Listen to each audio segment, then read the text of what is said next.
नमस्कार। श्रीमती मोहरी देवी तापड़िया कन्या महाविद्यालय जसवंतगढ़ के इस यूट्यूब चैनल पर मैं प्रवक्ता हनुमान शर्मा आप सभी विद्यार्थियों का हार्दिक स्वागत और अभिनंदन करता हूं। प्यारे विद्यार्थियों, बीए तृतीय वर्ष की कक्षा के अंतर्गत हिंदी साहित्य विषय में आधुनिक काव्य जो आपका प्रथम प्रश्न पत्र है प्यारे विद्यार्थियों, उसमें हम विगत वीडियो से कवि सुमित्रानंद पंत जी की कविता नौका विहार से महत्वपूर्ण पदों की व्याख्या हम कर रहे हैं। चलिए प्यारे विद्यार्थियों, ये भी जो है अगली जो नौका विहार जो कविता है सुमित्रानंद पंत जी की, जो प्रकृति के बहुत चितेरी कवि माने जाते हैं, प्रकृति के सुकुमार कवि माने जाते हैं, तो ये बहुत ही महत्वपूर्ण पद है। तो इस महत्वपूर्ण पद को जो परीक्षा के उपयोग की दृष्टि से अत्यंत महत्वपूर्ण है, तो इस पद को हम देखते हैं। चलिए प्यारे विद्यार्थियों, पहले हम पद को पढ़ते हैं कि अब पहुंची चपला बीच धार, अब पहुंची चपला बीच धार, छिप गया चांदनी का कगार, दो बाहों से दूरस्थ तीर धारा का कृष कोमल शरीर, आलिंगन करने को अधीर। दो बाहों से दूरस्थ तीर धारा का कृष कोमल शरीर, आलिंगन करने को अधीर। अति दूर क्षितिज तट पर विटप माल, लगती भ्रू रेखा सी अराल। अपलक नभ नील नयन विशाल, माँ के उर शिशु सा, समीप सोया धारा में एक दीप। उर्मिल प्रवाह को कर प्रदीप, वह कौन विहग क्या विकल कोक, उड़ता हरने निज विरह शोक। छाया की को विलोक, छाया की को विलोक। तो प्यारे विद्यार्थियों, ये था पद, और ये पद जो है सुमित्रानंद पंत जी द्वारा रचित है। तो प्रश्न में आपको क्या लिखना है कि प्रस्तुत पद्यांश कवि सुमित्रानंदन पंत जी द्वारा रचित नौका विहार कविता से उद्धृत है। और इसमें प्यारे विद्यार्थियों, कवि है वो गंगा नदी में रात्रि काल के समय नौका विहार का जो वर्णन है वो कर रहे हैं। साथ ही साथ जो गंगा की जो प्राकृतिक परिवेश है उसका भी इसमें वर्णन किया जा रहा है। तो देखिए, प्राकृतिक परिवेश का चित्रण करते हुए प्रकृति के सुकुमार कवि सुमित्रानंद पंत जी क्या कहते हैं कि अब पहुंची चपला बीच धार। यहाँ चपला का अर्थ वैसे चंचल है प्यारे विद्यार्थियों, चपला माने चंचल, लेकिन चंचल यहाँ पर क्या है? चंचल यहाँ पर प्यारे विद्यार्थियों नाव है। क्या है? चप्पल, यहाँ पर चप्पल का अर्थ यहाँ पर चंचला, क्योंकि नाव है वो धारा में हिल रही है। तो ये यहाँ पर सुमित्रानंद पंत जी ने इसको चपला कहा है, चंचल कहा है। कि बीच धार, धार माने धारा, गंगा नदी की, गंगा की धारा। छिप गया माने छुप गया, अदृश्य हो गया, गायब हो गया। चांदनी का कगार, कगार का अर्थ होता है तट, किनारा, तट या किनारा। दो बाहों से दूरस्थ, दूरस्थ माने दूर होते, दूर होते। तीर, धारा, तीर का अर्थ तट है, धारा का कृष माने कोमल, पतला, कोमल या पतला, कोमल, पतला कोमल शरीर, क्षमा करना, यह जो कृष है, कृष का मतलब होता है पतला और कोमल शरीर। आलिंगन यानी गले मिलना, गले मिलना। अधीर माने उत्सुक है, व्याकुल है, उतावला है, ठीक है, उत्सुक। अति माने अत्यधिक, अत्यधिक। दूर क्षितिज, क्षितिज माने जहां धरती और आकाश मिलते हुए से प्रतीत हो, वो उसको क्षितिज कहते हैं। तो तट पर यानी किनारे पर। विटप माल माने पेड़ों की कतार या पेड़ों की माला, पेड़ों की कतार, माला। लगती भ्रू रेखा सी यानी भौएं की रेखा सी। अराल माने टेढ़ी मेढ़ी, इस धरती की टेढ़ी मेढ़ी रेखा सी, ठीक है। तो यहाँ पर भ्रू शब्द का अर्थ यहाँ पर धरती रूपी जो भौएं हैं, भौएं के समान या धरती की टेढ़ी मेढ़ी इसे धरती के ऊपर ये पेड़ों की कतार बहुत सुंदर लग रही है। अपलक यानी एक स्थिर, बिना पलक झपकाए। नभ मने आकाश, नील मने नीला आकाश, ठीक है, नीला आकाश। नयन विशाल, बड़े नेत्र, नयन विशाल, विशाल मने बड़े। माँ के उर मने हृदय या छाती से या हृदय से। शिशु सा मने शिशु के समान, शिशु की तरह। समीप मन पास में ही, पास ही में। सोया हुआ, धारा में एक द्वीप है, द्वीप जहाँ चारों ओर जल राशि से घिरा हुआ जो स्थल भाग है वो द्वीप है।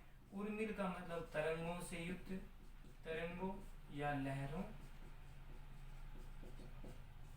के प्रवाह को कर प्रति, प्रतीप मन विपरीत। प्रतीप का अर्थ यहाँ पर प्यारे विद्यार्थियों क्या हुआ, विपरीत। वह कौन विहग, विहग का अर्थ होता है पक्षी, कि वह कौन पक्षी है। क्या विकल, विकल मैंने व्याकुल, स्वयं ही कवि उत्तर दे रहा है कि वह व्याकुल। कोक, कोक का अर्थ होता है चकवा, जो पक्षी है जो रात्रि के समय अपनी प्रियतमा चकवी से बिछड़ जाता है। उड़ता हरने को, हरने को, हरण करने को। निज मने अपनी, अपनी, हरने का मतलब मिटाने को, हरने को।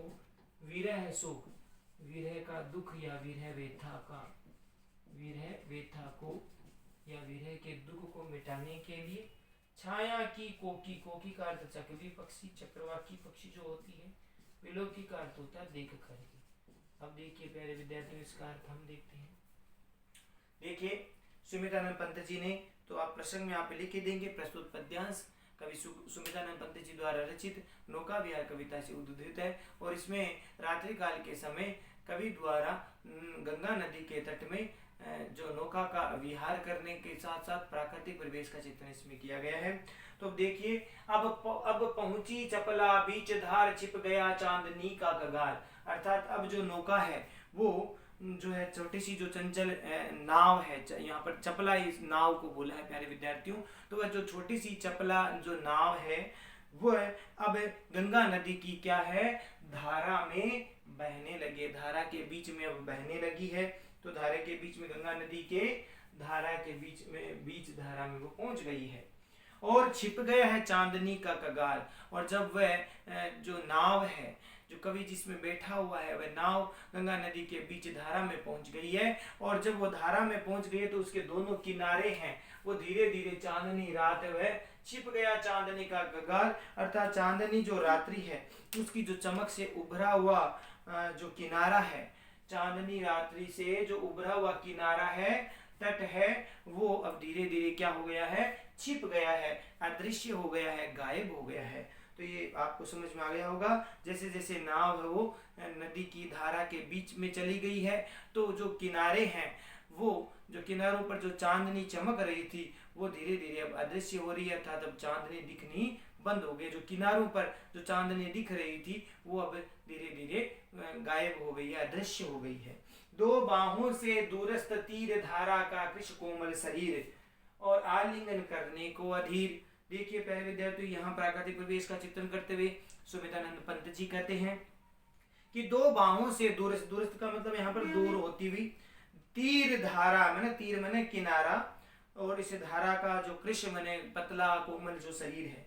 अब देखिए उस समय गंगा की जो धारा है, नाव चल रही है, तो नाव चलने के साथ साथ गंगा की जो धारा है वो कवि को यहाँ पर पतली और कोमल आकृति से लग रही थी। तो गंगा की जो धारा है वो बहुत ही पतली और कोमल आकृति की तरह लग रही थी। और साथ ही साथ उसके जो दूरस्थ दोनों जो तट है, धीरे धीरे वह कवि की जो नाव है वो तट से दूर होती जा रही है। बीच गंगा की धारा में अब नाव चली गई है तो इससे जो किनारे हैं वो दूर होते जा रहे हैं। तो यहाँ पर कवि ने उन किनारों को क्या उपमा दी है कि जो उनके उसके जो दूरस्थ जो दोनों तट है वो अपनी जैसे दो बाहों की तरह वो लग रहे थे या प्रतीत हो रहे थे।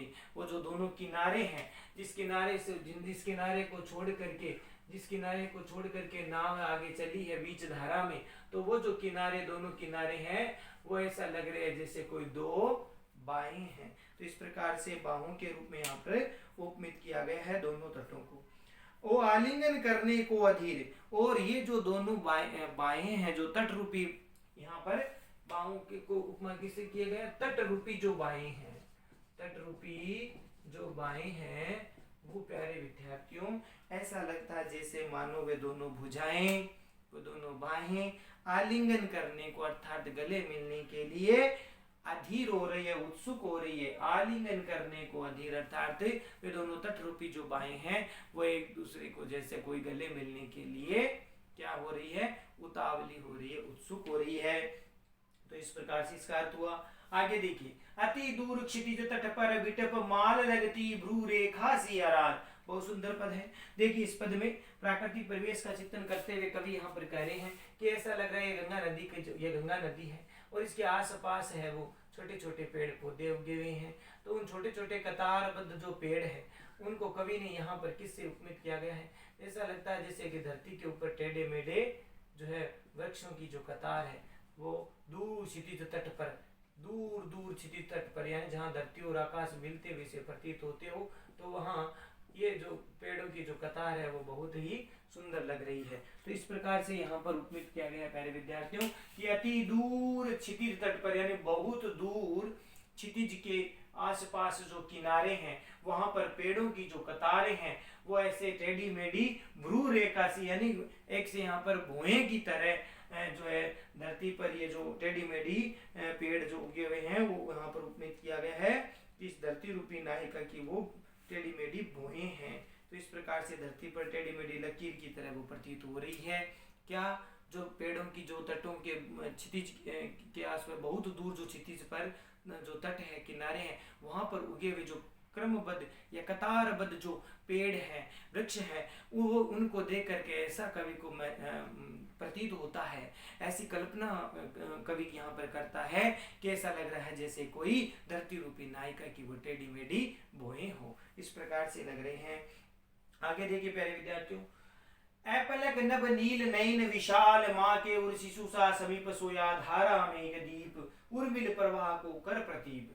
ऐपलक नभ नील नयन विशाल, देखिए यहाँ पर रात्रि के समय जो नीला आकाश है उसको यहाँ पर एक टक दृष्टिपात करने वाला जो नीला जो आकाश है, खुले आकाश में नौका विहार कर रहा है कवि, तो जो नीला आकाश रूपी जो नीला आकाश है वो एक टक, ऐपलक बने एक टक नीला आकाश है वो देख रहा है, या एक टक दृष्टिपात करने वाला एक कोई विशाल नेत्र की तरह लग रहा है। तो यहाँ पर आकाश रूपी विशाल नेत्र है। तो यहाँ पर देखिए प्यारे विद्यार्थियों, आकाश रूपी विशाल नेत्र, यहाँ आकाश को किससे उपमित किया गया है, आकाश को, ये आकाश है तो इसको आकाश को यहाँ पर प्यारे विद्यार्थियों एक विशाल नेत्र के रूप में उपमित किया गया है। तो आकाश रूपी विशाल जो नेत्र है वह प्यारे विद्यार्थियों क्या कर रहा है, वह विशाल जो नेत्र आकाश रूपी नेत्र है वो एक टक होकर के धरती को देख रहा है। तो इस प्रकार से ये उपमित किया गया। आगे देखिए, प्राकृतिक परिवेश के रूप में वर्णन करते हुए सुमितानंद पंत जी कहते हैं कि माँ के उर शिशु सा समीप सोया, धारा में एक दीप, कि गंगा की धारा के बीच में ही एक दीप है। वो जो द्वीप है वो इस प्रकार से लग रहा है जिस प्रकार से माँ के हृदय स्थल के पास में या माँ के समीप कोई अबोध शिशु है, वो उसकी छाती से लग करके निश्चिंत होकर के सोया हुआ है। शिशु सा माने शिशु के समान, ये चीज क्या है, शिशु के समान द्वीप को यहाँ पर उपमित किया गया है कि गंगा की धारा के बीच में एक स्थल भाग है जो चारों ओर से गंगा की जलधारा से घिरा हुआ है, और उस द्वीप को देख करके कवि ने यहाँ कल्पना की है प्यारे विद्यार्थियों कि ऐसा लगता है कि जैसे कोई शिशु होता है वो अपनी माँ की छाती से जो समीप सो करके लिपट करके इस प्रकार से निश्चिंत सोता है, उसी प्रकार से वह जो गंगा की धारा के पास में जो द्वीप है वो ऐसा लगता है जैसे गंगा धारा के गंगा रूपी जो माँ है उसके द्वीप रूपी जो पुत्र है वो उसके समीप सोया हुआ है। तो इस प्रकार से यह बोध इस बालक शांत सोया हुआ रहता है जैसे माँ के पास में, उसी प्रकार से गंगा नदी की धारा के बीच में जो द्वीप है वो एक छोटा सा द्वीप एक बालक के समान, शिशु के समान चुपचाप शांत है, वो सोया हुआ है या दिखाई दे रहा है।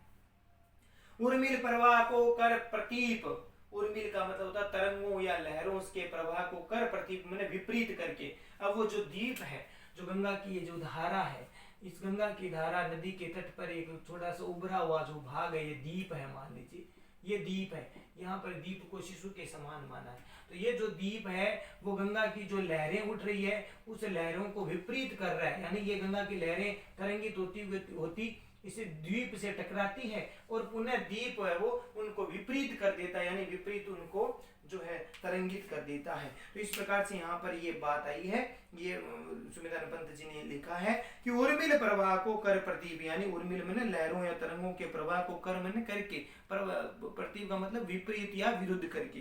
तो इस प्रकार से जो गंगा नदी की धारा में जो तरंगे, तेज तरंगों वाली जो धारा है वह अवरुद्ध करके और वह विपरीत दिशा में उसको क्या कर रहा है, प्रवाहित कर रहा है। कौन कर रहा है? द्वीप कर रहा है। द्वीप से टकराती है और द्वीप वो टकरा करके द्वीप पुनः उन्हें तरंगों को वापस विपरीत है वो उनको फेंक देता है या फिर उनको प्रवाहित करा देता है। वह कौन भी है? अब देखो आगे यहाँ पर प्राकृतिक परिवेश का रात्रि काल का वर्णन किए करते हुए सुमित्रा पंत जी कहते हैं कि वह कौन भी है कि अरे ये गंगा नदी के तट के आसपास उड़ता हुआ पक्षी कौन है, रात्रि के समय ये पक्षी कौन है जो गंगा नदी के तट के आसपास उड़ रहा है। तो यहाँ पर ये जो गंगा नदी के तट पर उड़ने वाला जो पक्षी है उसको उपमित किया गया है कि ये गंगा नदी के तट पर पक्षी जो उड़ रहा है,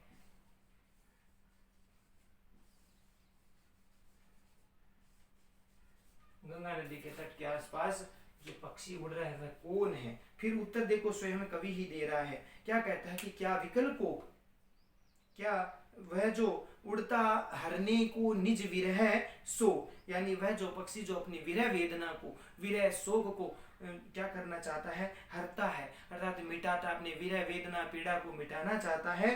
और ऐसे वो निरंतर वो गंगा नदी के तट के आसपास वह पक्षी उड़ रहा है। क्या कर रहा है? पक्षी उड़ रहा है और वह पक्षी उड़ रहा है, ऐसा लगता है कि वो अपने विरह वेदना को हर रहा है, मिट रहा है, मिटा रहा है। तो उस कवि स्वयं उत्तर देता है कि वह पक्षी कौन है। तो फिर उत्तर दे रहा है, क्या विकल को, क्या ये वही व्याकुल जो अपनी प्रियतमा चकवी से बिछुड़ करके और रात्रि के समय जो बिछुड़ गया ऐसा चकवा पक्षी है क्या?